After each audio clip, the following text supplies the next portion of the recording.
इस चैनल पे आपका फिर से स्वागत है दोस्तों। आज हम भारत और चीन के जो संबंध हैं उसके मुख्य कारण क्या है, ऐतिहासिक दृष्टि से उसको जानने की कोशिश करेंगे, क्योंकि इतिहास में इसका कारण छुपा हुआ है। और ये इतिहास जाता है सिखों के इतिहास से, फिर बाद में ब्रिटिश इंडिया, और इस तरीके से आगे बढ़ता है और वह विवाद अभी तक कैरी करके चला आ रहा है। तो इसको पूरा संपूर्ण दृष्टि से देखने की भी कोशिश करेंगे। इसमें कुछ विश्व इतिहास के तथ्य भी छुपे हुए हैं। तो उन्हीं तथ्यों के आधार पे समझने की कोशिश करेंगे। इससे वर्तमान में जो भारत और चीन के सीमा विवाद हैं उसको समझने में आपको सहूलियत होगी। तो सबसे पहले शुरू जो हम करेंगे इस वीडियो में, जानेंगे द ग्रेट गेम। विश्व इतिहास में यह शब्द काफ़ी चर्चित है, मशहूर है। द ग्रेट गेम के नाम से जाना जाता है। तो इसमें क्या है, तो जब कम्युनिज्म का उदय होता है विश्व में, उसी समय उसके पहले, बल्कि कुछ पहले कैपिटलिज्म का भी उदय होता है। और कम्युनिज्म का जो उदय होता है तो रसिया में इसका प्रभाव सबसे ज़्यादा होता है और रसिया इसका अगुआ बन जाता है। रसिया कहने का मतलब है कि सोवियत संघ। अब रसिया में जब इसका प्रभाव होता है तो वो इसके प्रभाव से काफ़ी ज़्यादा एक शक्तिशाली भी बनता है, आर्थिक शक्ति के रूप में उभरता है। और वो क्या करता है कि अपने आसपास के जो छोटे छोटे देश होते हैं उनको कैप्चर करना शुरू करता है, या उन देशों में अपने प्रभाव वाले शासन को स्थापित करता है। साथ में उसी समय में ब्रिटिशर्स भी एक बड़ी शक्ति के रूप में उभरते हैं, और वो जो लीड करते हैं, कैपिटलिज्म को लीड करते हैं। हालांकि जो कैपिटलिस्ट जो कंट्री हैं आज के समय में, उनमें आपस में भी झगड़े थे। ब्रिटेन हो गए, फ्रांस हो गए, बहुत बड़ी शक्ति थी उस समय की, स्पेन, पुर्तगीज़, या यूरोप की और भी अन्य शक्तियाँ। तो इन शक्तियों के बीच में आपस में भी एक झगड़ा था। लेकिन जब रसिया का उदय होता है तो वहाँ से ये आपस में गोलबंद होने लगते हैं, अर्थात पश्चिमी देश जिन्हें हम आज जानते हैं, तो वो पश्चिमी देश आपस में लगभग मिल जाते हैं। और रसिया का एक तरीके से विरोध करते हैं। कोल्ड वार वाली सिचुएशन वहाँ भी उपस्थित होती है। तो ये बात कब की है, तो ये बात है 19वीं सदी की, अर्थात 1800 ईस्वी से बाद में। और उसका प्रभाव इंडिया में भी कैसे पड़ता है तो ये जानते हैं। तो यहाँ पे है रसिया। अगर नक्शे को आप देखेंगे तो ये भारत है, ये वाला एरिया जो है सो चीन का है। इसके ऊपर तजाकिस्तान है, तुर्कमेनिस्तान है, कजाकिस्तान है, इस तरीके कई देश हैं। और उसके ऊपर रसिया है, यूक्रेन और मध्य एशिया वाले देश हैं। और रसिया जो है सो ऐसे है। तो रसिया जो है सो इधर बढ़ना चाहता है, और ब्रिटिशर्स का प्रभाव इंडिया में हो चुका होता है। इन्होंने पूरे भारत पे कब्जा कर लिया होता है, नेपाल को अपने प्रभाव में ले लिया है, तिब्बत को ले लिया है, बर्मा को ले लिया, अफगानिस्तान को ले लिया। तो सबको अपने प्रभाव में ये लोग ले लेते हैं और एक साम्राज्यवादी शक्ति के रूप में शासन करते हैं। अब यहाँ पे क्या होता है कि रसिया इस तरीके से आगे बढ़ते हुए इधर भी आता है और चीन को अपने प्रभाव में लेता है। चीन में कम्युनिज्म का विस्तार होता है और वो भी एक विस्तारवादी नीति पे चलना शुरू करता है चीन। अब यहाँ पे क्या होता है, ब्रिटिश सरकार को यह डर सताने लगती है कि रसिया जिस तरीके से इधर बढ़ रहा है, इधर बढ़कर चीन को अपने प्रभाव में ले चुका है, तो हो सकता है कि ये वाले एरिया पर भी रसिया आक्रमण करे और ब्रिटिश राज जो है उसको चुनौती दे या खत्म करे या उसके क्षेत्रों को छीन ले। तो उसको काउंटर करने के लिए ब्रिटिशर्स क्या नीति लाते हैं, अपनाते हैं, तो उन्होंने एक बफर स्टेट की नीति अपनाई। बफर स्टेट की नीति बनाई या उसका कॉन्सेप्ट लाया और उसको लागू किया, फील्ड पे लागू भी करना शुरू किया। तो बफर स्टेट क्या होते हैं, तो जब दो शक्तिशाली देशों के बीच में मान लीजिए कि एक ये है शक्तिशाली देश और एक ये है, और बीच में अगर कोई छोटा सा देश है दोनों के बीच में, तो इनको बफर स्टेट कहा जाता है। तो बफर स्टेट का कॉन्सेप्ट जो है सो अपनाने का कारण क्या था कि उनको एक फ्रंट लाइन फ्रंटियर के रूप में यूज करना था, कि अर्थात सामने वाला अगर आक्रमण करता है तो हमारा जो है पहला मोर्चा जो है वो बफर स्टेट होगा, वो हमको ये उसको बढ़ने से हमारे ऊपर हमला करने से पहले वो एक शील्ड की तरह काम करेगा। तो इस तरीके से उन्होंने अफगानिस्तान को एक बफर स्टेट के रूप में डेवलप किया। तिब्बत को भी उसी तरीके से उन्होंने मान्यता देनी शुरू की और मान्यता भी दी अपनी ओर से। नेपाल को भी इन्होंने कुछ हद तक उसी रूप में ट्रीट किया। अब हम जानते हैं यहाँ पे जम्मू कश्मीर और लद्दाख की जो स्थिति है उसके बारे में, उसका इतिहास क्या है। तो 1834 ईस्वी में सिखों ने लद्दाख पे आक्रमण किया। सिख, आपको पता होगा कि पश्चिम भारत के जो पश्चिमोत्तर प्रांत थे, अर्थात उस समय के भारत, जिस समय पाकिस्तान और भारत एक थे, अफगानिस्तान का भी हिस्सा आता है, सिंध बलूचिस्तान वगैरह सब भारत के अंदर ही होते हैं। तो भारत के इस हिस्से पे सिखों का राज होता है और सिख एक बहुत शक्तिशाली साम्राज्य के रूप में उभर कर आते हैं। और इन्होंने साम्राज्य विस्तार जब करना शुरू किया तो क्या किया, इस ओर तो आ नहीं सकते थे क्योंकि इधर ब्रिटिशर्स थे, तो इन्होंने इधर अपना साम्राज्य विस्तार करने का सोचा। इसके लिए क्या किया, तो लद्दाख पे आक्रमण किया और उसको जीत लिया। जब ये जीत कर यहाँ तक पहुँच गए तो उसके बाद इन्होंने तिब्बत पे आक्रमण किया। तिब्बत पे जब आक्रमण किया तो चीन ने तिब्बत का साथ दिया। उस समय आप ध्यान रखेंगे कि तिब्बत एक स्वतंत्र राज्य था, स्वतंत्र देश था, तो चीन ने तिब्बत का साथ दिया। अब चीन ने क्या किया कि काउंटर अटैक शुरू किया। इन्होंने अधिकार करते हुए यहाँ तक तो पहुँच गया, तिब्बत पे आक्रमण किया। अब चीनियों ने क्या किया कि काउंटर अटैक करते हुए इस पूरे एरिया को जीत लिया और लेह तक पहुंच गए। लेह तक उनका चीनियों का कब्जा हो गया। उसके बाद 1842 ईस्वी में सिख और चीन के बीच में एक समझौता होता है। उस समझौते में यह मान लिया जाता है कि दोनों राज्य होंगे, अर्थात जो चीन और सिख दोनों एक दूसरे की बाउंड्री को सम्मान देंगे, अर्थात एक दूसरे पे आक्रमण नहीं करेंगे। ऐसी संधि उन लोगों के बीच में होती है। इसी बीच क्या होता है कि 1846 में अंग्रेजों ने सिखों पे आक्रमण कर दिया। सिखों पे आक्रमण करके उसको जीत लिया, और सिख को जब जीत लेते हैं उसके बाद अंग्रेज क्या करते हैं कि लद्दाख को भी अपने अधिकार में कर लेते हैं। लद्दाख को भी अपने अधिकार में कर लेते हैं।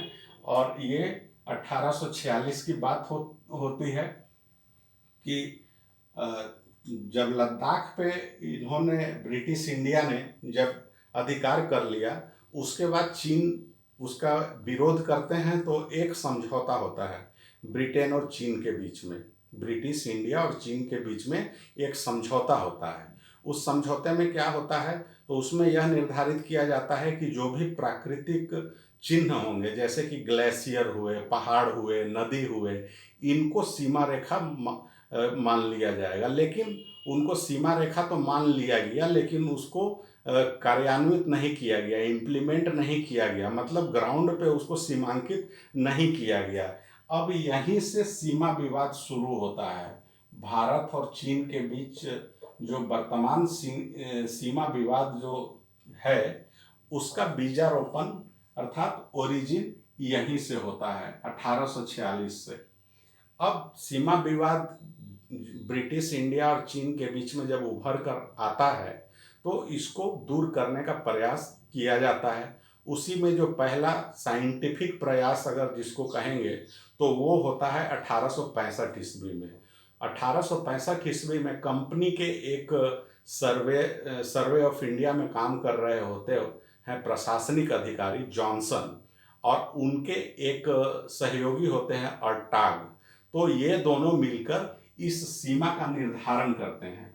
उसी सीमा को नाम दिया जाता है जॉनसन अर्टाग लाइन। कई जगह सिर्फ जॉनसन लाइन भी दिया हुआ होता है, कई जगह इसको जॉनसन अर्टाग लाइन के नाम से भी जाना जाता है। लेकिन यहाँ पे ध्यान देंगे जो 1865 ईस्वी में जो इन्होंने सीमा का निर्धारण किया, इसमें भारत और तिब्बत के बीच में सीमा का निर्धारण होता है, चीन के साथ में नहीं होता है।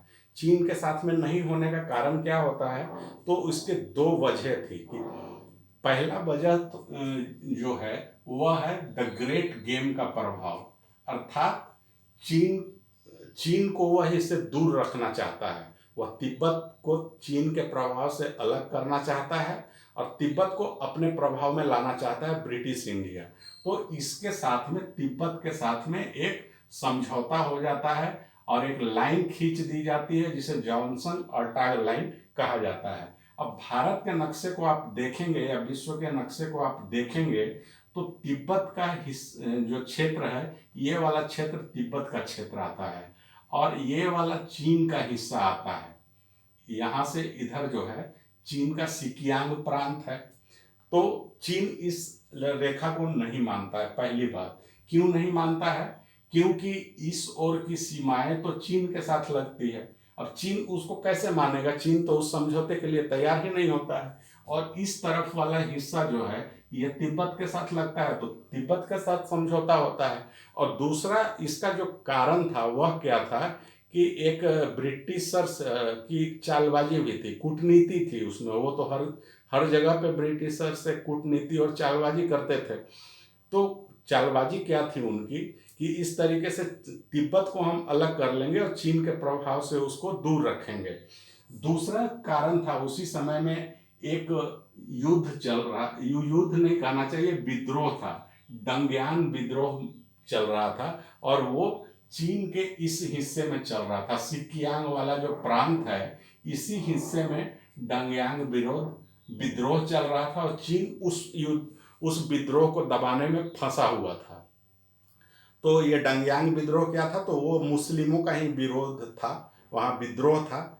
उस समय भी यह समस्या थी, आज के समय में भी यह समस्या है। सिकियांग प्रांत में उइगुर मुस्लिम जो हैं वो आज भी चीन से विरोध कर रहे हैं, विद्रोह कर रहे हैं। तो ये विद्रोह उस समय भी हुआ था और इसी को डंगयान विद्रोह के नाम से जाना जाता है। और इसी विद्रोह को दबाने में चीन फंसा हुआ था। तो उसका बहाना लेके अंग्रेजों ने सोचा कि यह बहुत अच्छा मौका है, चीन तो उधर विद्रोह में फंसा हुआ है, हम तिब्बत के साथ समझौता कर लेते हैं। और द ग्रेट गेम वाला कॉन्सेप्ट था ही कि बफर स्टेट इनको बनाना है, तो तिब्बत के साथ में समझौता कर लिया। समझौता तो कर लिया पर चीन इसको माना नहीं। तो जॉनसन लाइन यहाँ से शुरू होती है और यहाँ से आती है। भारत के नक्शे को देखेंगे तो यही है जॉनसन लाइन। अब क्या होता है कि जब चीन नहीं मानता है इस समझौते को तो उसको दूर करने का प्रयास किया जाता है। अब उसी प्रयास में एक क्या किया जाए, बात भी चलती है, कुछ और भी होते हैं। तो 1878 में चीन क्या करता है कि अक्साई चीन पे हमला कर देता है, इस एरिया पे आक्रमण करता है और इसको मिला लेता है अपने में। और कंपनी को अर्थात ब्रिटिश इंडिया को खबर भेजता है कि आप अपने प्रतिनिधि को भेजिए, एक सीमा रेखा का निर्धारण करेंगे। तो उसी में एक मैकार्टनी होते हैं, मैकार्टनी, उनको भेजा जाता है। अब चीन ने भी एक चालबाजी किया यहाँ पे, उनको बात करने के लिए भेजा गया था मैकार्टनी को। ब्रिटिश इंडिया ने उनको एक अपना प्रतिनिधि बना के चीन से बात करने के लिए भेजा गया था। लेकिन चीन ने चालबाजी से क्या किया कि एक सीमा रेखा खींचवा ली और यह कहने लगा कि आपके प्रतिनिधि के प्रेजेंस में ये सीमा रेखा खींची गई है, इसको आप मानिए। तो वो जो लाइन खींची गई कुछ इस तरीके से खींची गई, ये लाइन खींची गई, ये जॉनसन लाइन और ये है मैकार्टनी लाइन। ये जो लाइन खींची गई थी किसे रेफरेंस माना गया था? तो रेफरेंस माना गया था काराकोरम पर्वत श्रेणी को। यहाँ से काराकोरम पर्वत श्रेणी इस तरीके से पार होती है, तो इसी को एक रेफरेंस मानते हुए मैकार्टनी मैकडोनाल्ड लाइन इसको बोला जाता है, ये खींची गई है। तो चीन इसको अपनी ओर से एक सीमा रेखा खिंचवाया था। अब क्या हुआ कि ब्रिटिशर्स इसको मानने के लिए तैयार नहीं होते हैं कि हमने तो बातचीत करने के लिए भेजा था, प्रतिनिधि बनाकर सीमा रेखा का निर्धारण करने के लिए थोड़े ही भेजा था। तो ये विवाद वहाँ पे फिर से उत्पन्न होता है। लेकिन उसी समय में क्या होता है कि ग्रेट गेम वाले थ्योरी के तहत चीन जो है वो रसिया के प्रभाव में जाने लगता है। तो और साथ में विश्व परिदृश्य भी इस तरीके से उभर कर आता है कि एक गुटबंदी सी उभरती है पूरे विश्व भर में, जो कि बाद में आप देखेंगे कि प्रथम विश्व युद्ध के रूप में उसका एक परिणाम आता है सामने। तो इंग्लैंड यहाँ पे अर्थात ब्रिटिशर्स यहाँ पे चाहते हैं कि चीन के साथ में एक समझौता कर लिया जाए। तो उन्होंने क्या किया कि अपना एक प्रतिनिधि को फिर से भेजते हैं 1899 में, चीन के पास अपना प्रतिनिधि भेजते हैं और चीन को यह प्रस्ताव करते हैं कि आपने जो मैकार्टनी और मैकडोनाल्ड लाइन जो है आप ही के द्वारा खींचा गया है, इसी को आप मान लीजिए। अर्थात ब्रिटिश इंडिया और चीन के बीच में जो सीमा रेखा होगी ये वाली होगी, जॉनसन लाइन को आप छोड़ दीजिए, इसी को हम मान लेते हैं। ऐसा किस लिए किया गया था? तो चीन को अपने पक्ष में करने के लिए, और रसिया का जो प्रभाव इधर बढ़ रहा था, तो रसिया के पूरी तरीके से प्रभाव में चीन नहीं चला जाए, उसको रोकने के लिए इन्होंने इसको मैकार्टनी लाइन का ऑफर दिया। अब चीन को यहाँ पे जो है सो लोभ होता है, क्योंकि चीन तो जमीन का बहुत बड़ा भूखा है, वो शुरू से ही उसकी ये नीति रही है साम्राज्यवाद वाली। तो चीन इसको मानने से इनकार कर देता है कि नहीं, वो तो हम तब ऑफर किए थे, आज की डेट में हम नहीं मानेंगे। तो नहीं मानता है चीन। तो ब्रिटिशर्स भी बोलते हैं कि जब आप नहीं मानिएगा तो हम भी नहीं मानेंगे, हम भी जो है सो जॉनसन लाइन को ही मानेंगे। तो वो विवाद वहाँ से ऐसे ही चलते रहा। अब चीन के उस समय जो है पूरे विश्व में इंग्लैंड का प्रभाव ज़्यादा था, वैश्विक प्रभाव इंग्लैंड का ज़्यादा था। तो सारे लोगों ने जॉनसन लाइन को जो है सो मान्यता देना शुरू कर दिया। अभी भी मान्यता देते हैं लोग जॉनसन लाइन को, और भारत भी इसी जॉनसन लाइन को मानता है। और चीन जो है सो उस समय एक तरीके से यह मान गया था, वो खुद की खींची हुई रेखा थी, परंतु अब खुद की द्वारा खींची गई रेखा को भी वह मानने के लिए तैयार नहीं हुआ। अब हम यहाँ पे आगे जाते हैं। अब देखते हैं कि आगे क्या होता है। तो बफर स्टेट बनाने की जो एक नीति थी इंग्लैंड की, तो उसके लिए एक होता है शिमला समझौता। 1914 में यह समझौता होता है। इतिहास में कई शिमला समझौता है, करीब आपको 3-4 मिलेंगे, 4। तो ये 1914 वाली जो शिमला समझौता है, ये भारत, तिब्बत और चीन के बीच का है। हालांकि चीन इस पर साइन नहीं करता है, तो इसके बारे में चर्चा हो रही है। एक शिमला समझौता 1972 में भी होता है, इंदिरा गांधी और जुल्फिकार अली भुट्टो के बीच में। भारत पाकिस्तान के बीच 1971 की जंग के बाद वो शिमला समझौता किया जाता है।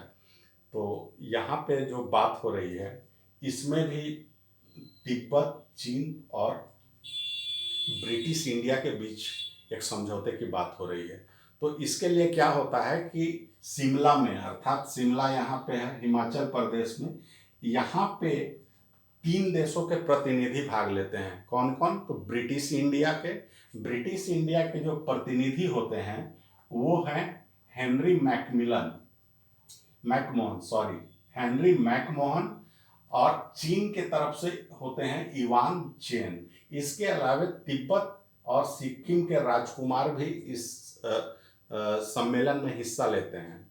अब यहाँ पे क्या होता है, तो तीनों पक्ष में अर्थात ट्राइपार्टाइट एक मीटिंग जो होती है, उसमें उद्देश्य होता है कि सीमा रेखा को निर्धारित कर दिया जाए और उसको फाइनल रूप दिया जाए।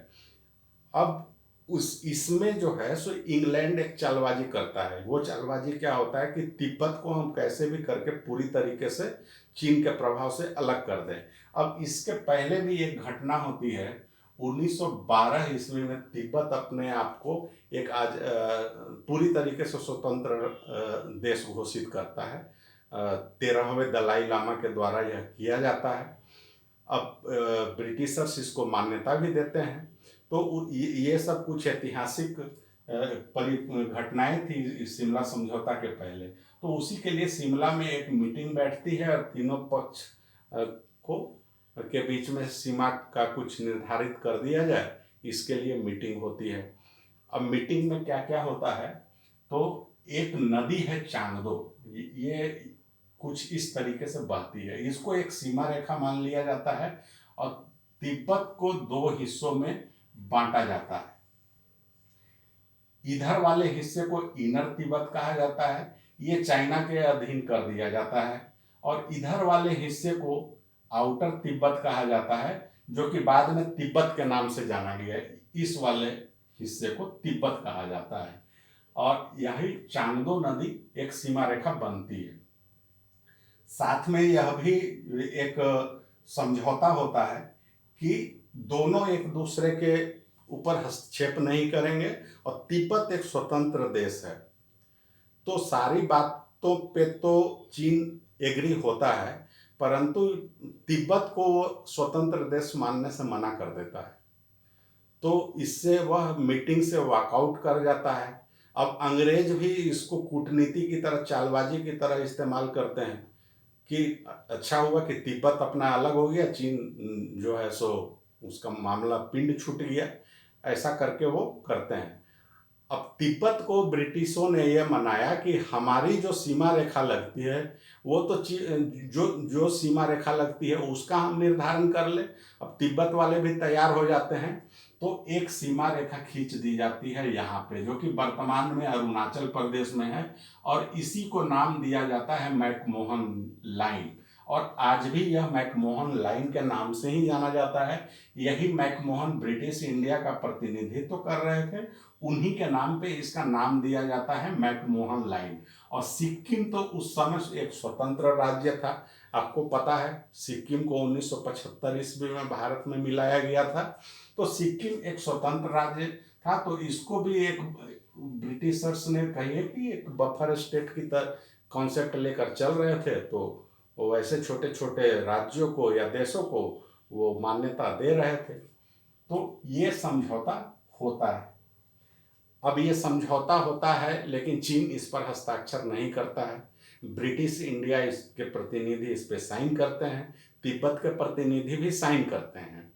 अब चीन क्यों नहीं करता है, तो वह तिब्बत को स्वतंत्र और संप्रभु राज्य मानने से इनकार करता है, यही मुख्य वजह होती है। और आज भी जो है सो चीन नहीं मानता है इस मैकमोहन लाइन को। उसका रीजन यही है, शिमला समझौते को ही नहीं मानता है। अब क्या होती है कि एक 1914 ईस्वी में यह समझौता हुआ है और उस समय प्रथम विश्व युद्ध की शुरुआत हो जाती है। तो इंग्लैंड भी प्रथम विश्व युद्ध में भाग लेता है, तो उसे चीन के सहयोग की आवश्यकता होती है। तो वो क्या करता है, चालबाजी में ये ब्रिटिशर्स क्या करते हैं कि चीन की इस बात को मान लेते हैं कि हम तिब्बत को एक स्वतंत्र राज्य या संप्रभु राज्य नहीं मानते हैं। चीन वाले जो है सो खुश हो जाते हैं और उनका सहयोग भी करते हैं प्रथम विश्व युद्ध में। लेकिन भरबली तो दोनों ब्रिटिश इंडिया यह मानती है कि तिब्बत एक स्वतंत्र और संप्रभु राज्य नहीं है, लेकिन इससे संबंधित कोई समझौता या ऑन पेपर नहीं होता है।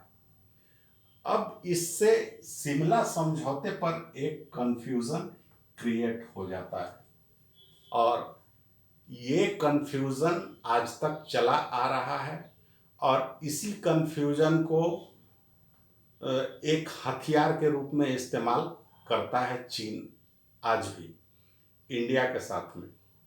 तो एक आगे जाके एक टर्म आएगा, आप देखेंगे, कार्टोग्राफी एग्रेशन। कार्टोग्राफी एग्रेशन इसका क्या मतलब होता है?